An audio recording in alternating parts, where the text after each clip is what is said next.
Well, as our text indicates, that God is the one that loved us first.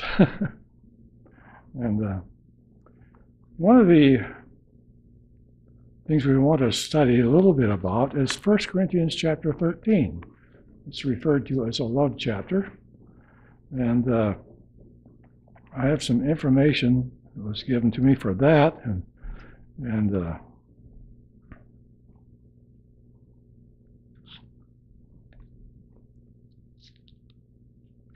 look at that a little bit. But anyway, some of the comments I have here, it says that 1 Corinthians 13 often is referred to as a love chapter of the Bible.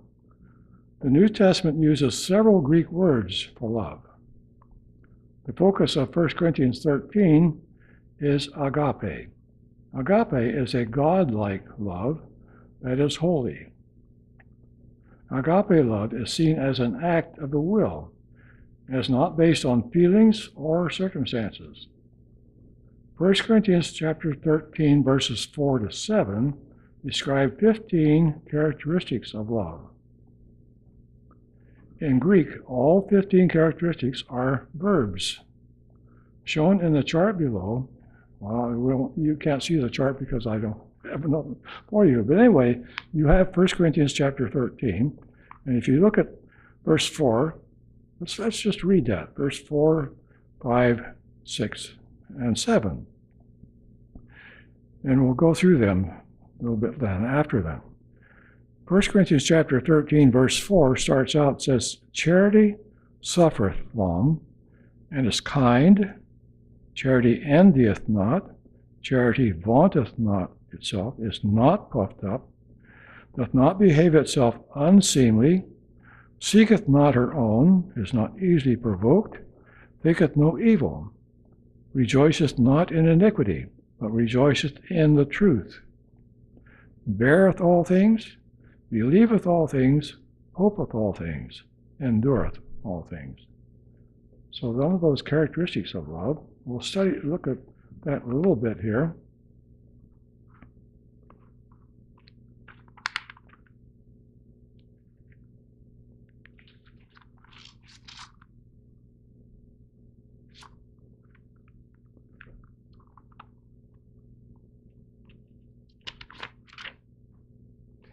Okay, the first one I have here is love suffers long.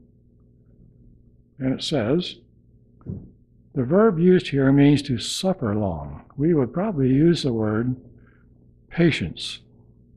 Jesus was remarkably long-suffering with the disciples. They were slow to comprehend his mind. Look how Jesus related to James and John. It says in Luke 9, 54 to 56, "When his disciples James and John saw this, they said, 'Lord, wilt thou that we command fire to come down from heaven and consume them, even as Elias did?' But he turned and rebuked them and said, 'Ye know not what manner of spirit ye are of, for the Son of Man is not come to destroy men's lives, but to save them.'" Obviously, James and John were demonstrating a mindset contrary to that of Christ. Jesus rebuked them. His relationship to the disciples constantly had to work on their comprehension of his character and intentions. The real root in Jesus' long-suffering was the fact that he maintained holy relationships. The second one we have here is love is kind. After Jesus fed the 5,000, itself an act of kindness, he sent the disciples across the lake while he went up into a mountain to pray. While on the mountain,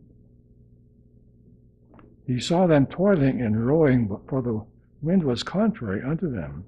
And about the 4th watch of the night he cometh unto them, walking upon the sea, and would have passed by them. But when they saw him walking upon the sea, they supposed it had been a spirit, and cried out, for they all saw him and were troubled. And immediately he talked with them, and saith unto them, Be of good cheer, it is I, be not afraid. Jesus' kindness is a demonstration of holiness of purpose. All of Christ's intentions were holy and loving. As we look through these, we have to think of ourselves, and we're going to have to, if we haven't already, this is an attribute we need before we can see Jesus. Love does not envy. And it says Jesus owned nothing, and he did not seek after material things. Jesus said unto him, Foxes have holes, and birds of the air have nests, but the Son of Man hath not where to lay his head. Luke 9:58. Not envying is an indication of a holy heart. Envy is unholy. Self-denial for right purposes can be holy.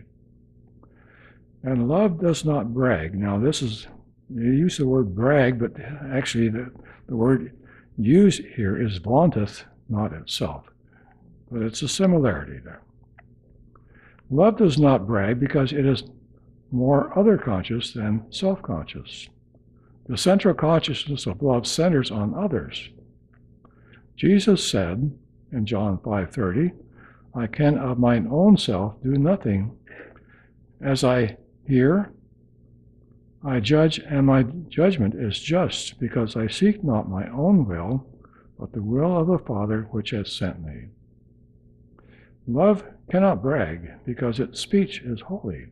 Once again, we see holiness cooperating with love. The next one, love is not arrogant. It says, or not puffed up. Jesus' life was lowly. Jesus called them to him, and saith unto them, Ye know that they which are accounted to rule over the Gentiles exercise lordship over them, and their great ones exercise authority upon them. But so shall it not be among you, but whosoever will be great among you shall be your minister, and whosoever of you will be the chiefest shall be servant of all. For even the Son of Man came not to be ministered unto, but to minister, and to give his life a ransom for many. Love actively seeks holy service. Arrogance is unholy. Love does not act unbecomingly or unseemly, as it says in the Bible, unseemly.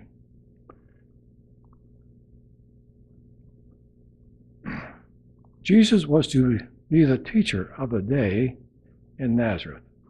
At the beginning of his great Galilean ministry, Jesus read to them the prophecy of Isaiah 61, verses 1 to 2, a prophecy of the activity of the Messiah.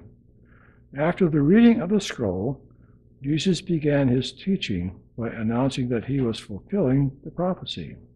The townspeople were offended. As it says in Luke 4, all they in the synagogue, when they heard these things, were filled with wrath, and rose up and thrust him out of the city, and led him unto the brow of a hill, whereon their city was built, that they might cast him down headlong. But he, passing through the midst of them, went his way. That's Luke 4:28-30.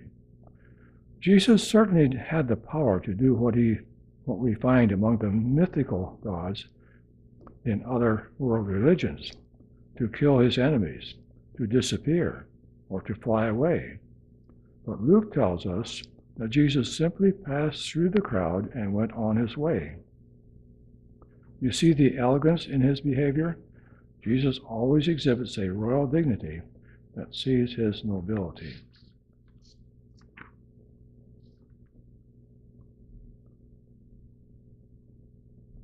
Love does not seek its own, our holy desires.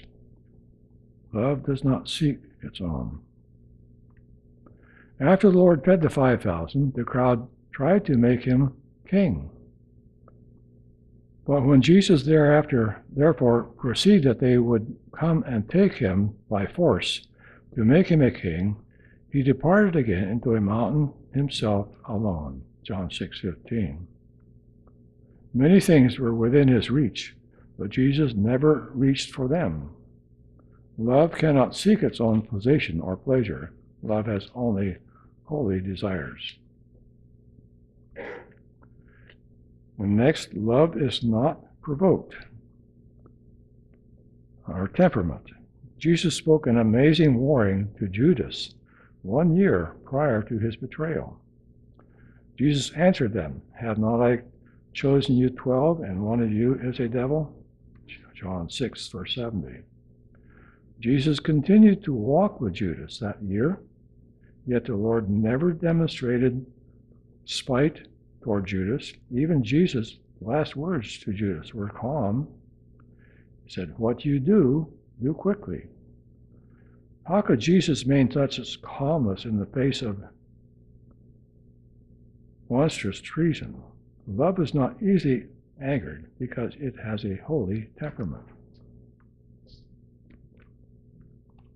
Love does not take into account a wrong, or the word they're using here is thinketh. Love does not thinketh no evil. Jesus' family thought he was out of his mind. When his own people heard of this, they went out to take custody of him, for they were saying, "He has lost his senses." Jesus' brothers did not believe in him, and their unbelief continued throughout his ministry. Yet we are told in 1 Corinthians 15:7 that Jesus made a special private resurrection appearance to his disbelieving brothers, James, to bring him to faith. Apparently that appearance was enough to satisfy another brother, Jude. So he had two brothers, James and Jude, who were converted that way. And the next one, love does not rejoice in unrighteousness or iniquity. It says, because of Annas' control of the Jewish priesthood, a corrupt procedure of selling animals for sacrifice was instituted in the temple courtyard. Alas, pilgrims from other countries were not allowed to offer foreign currency in the temple. They could only give Jewish shekels. Annas instituted a system of exchanging money for these foreign Jews that probably made his family inordinately wealthy. Jesus had to drive the money changers from the temple because love cannot rejoice in unrighteousness. And reading from John 2:15, it says, when he had made a scourge of small scourge, he drove them all out of the temple, and the sheep and the oxen, and poured out the changers' money and overthrew the tables. I might add to that Desire of Asia says that when he had this scourge of cords, he never actually hit anybody. He used the scourge, but didn't hit anybody with him, but he drove them out with it. Love rejoices in the truth. After upbraiding the cities that rejected his works, Jesus spoke of his disciples. In Matthew 11:25, it says, I thank thee, O Father, Lord of heaven and earth, because thou hast hid these things from the wise and prudent, and have revealed them unto babes.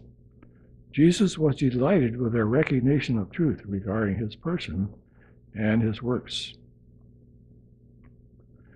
And it said, next one, love bears all things. One of the clearest examples of holy stability is Jesus' dealings with Simon Peter. No other disciple failed and succeeded so often. At times, Peter demonstrated a remarkable insight, but his failures were monumental. Knowing that Peter would deny him, Jesus said, I have prayed for thee that thy faith fail not, And when thou art converted, strengthen thy brethren. Luke 22:32.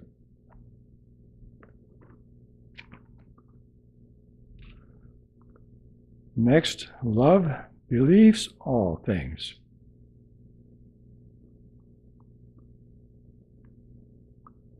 Jesus had an enormous faith in the people he chose. Perhaps the most questionable of all these strange choices was his selection of the despised tax collector Zacchaeus.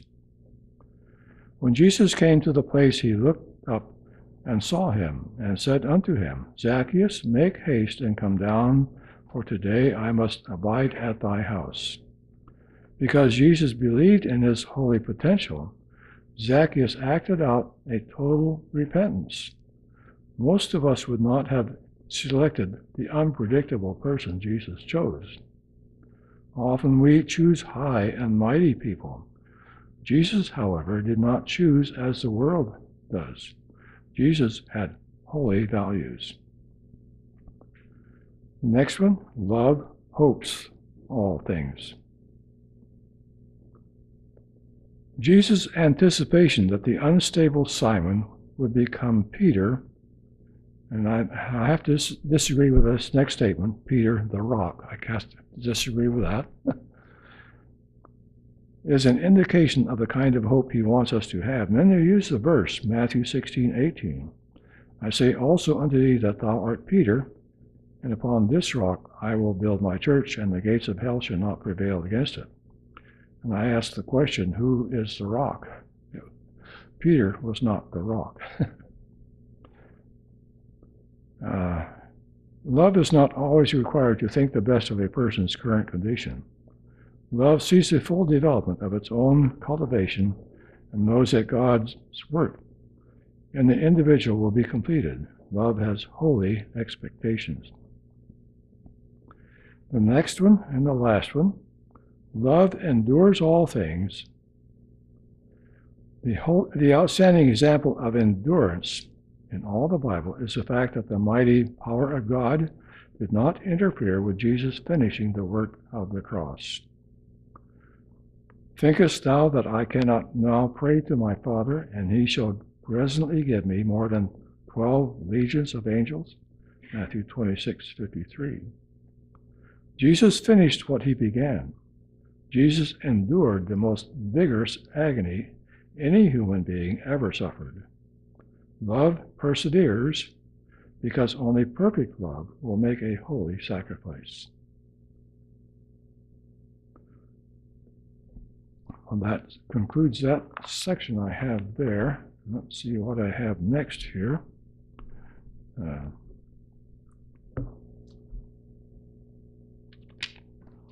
I want to go to more on that chapter 13 of 1 Corinthians, actually, but let's go to Ellen White comments on the Bible commentary, volume 6.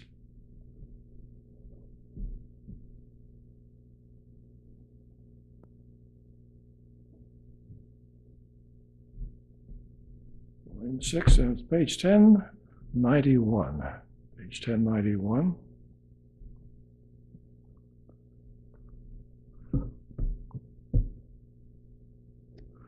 These are the commentary, Ellen White's comments in Bible commentary.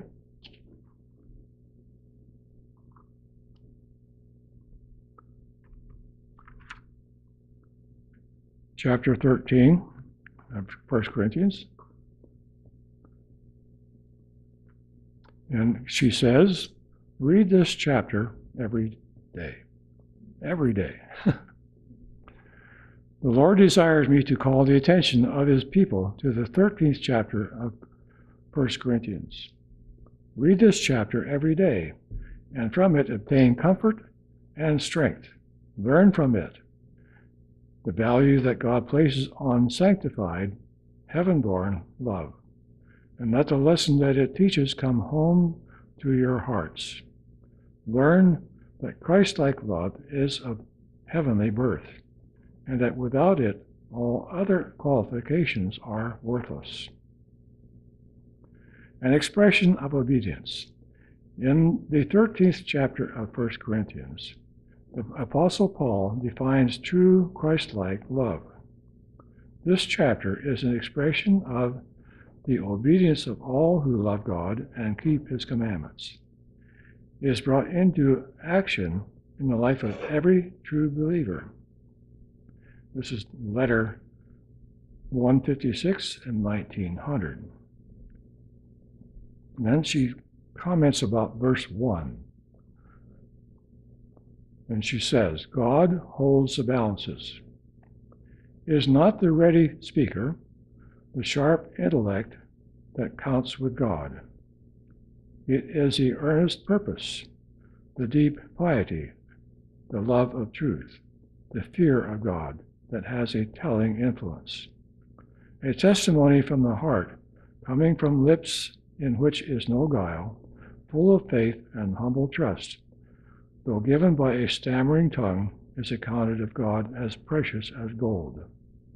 While the smart speech, the eloquent orator of the one to whom is entrusted large talents, but who is wanting in truthfulness, in steadfast purpose, in purity, in unselfishness, are as sounding brass and a tinkling cymbal.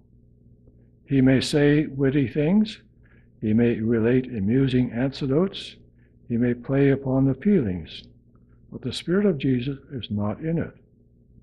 All these things may please unsanctified hearts, but God holds in his hands the balances that weigh the words, the spirit, the sincerity, the devotion, and he pronounces it altogether lighter than vanity.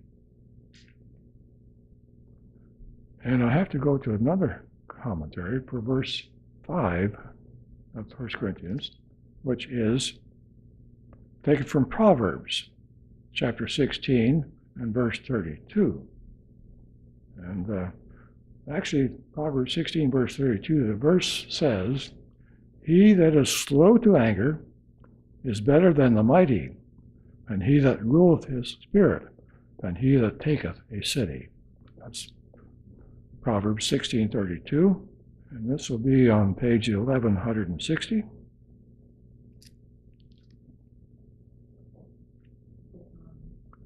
And this is the volume number 3, and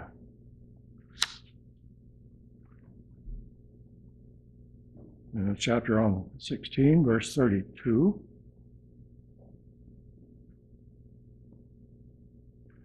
And this is what the commentary says here.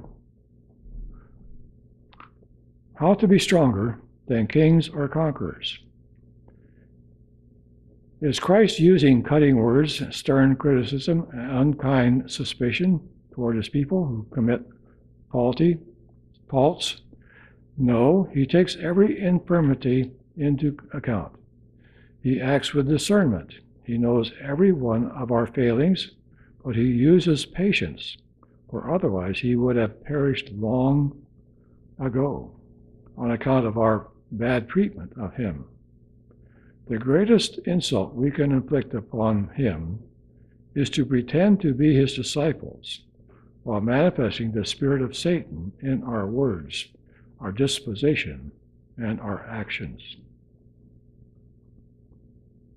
It does not behoove those from whom Jesus has so much to bear in their failings and perversity, to be even mindful of slight and real or imaginary offense.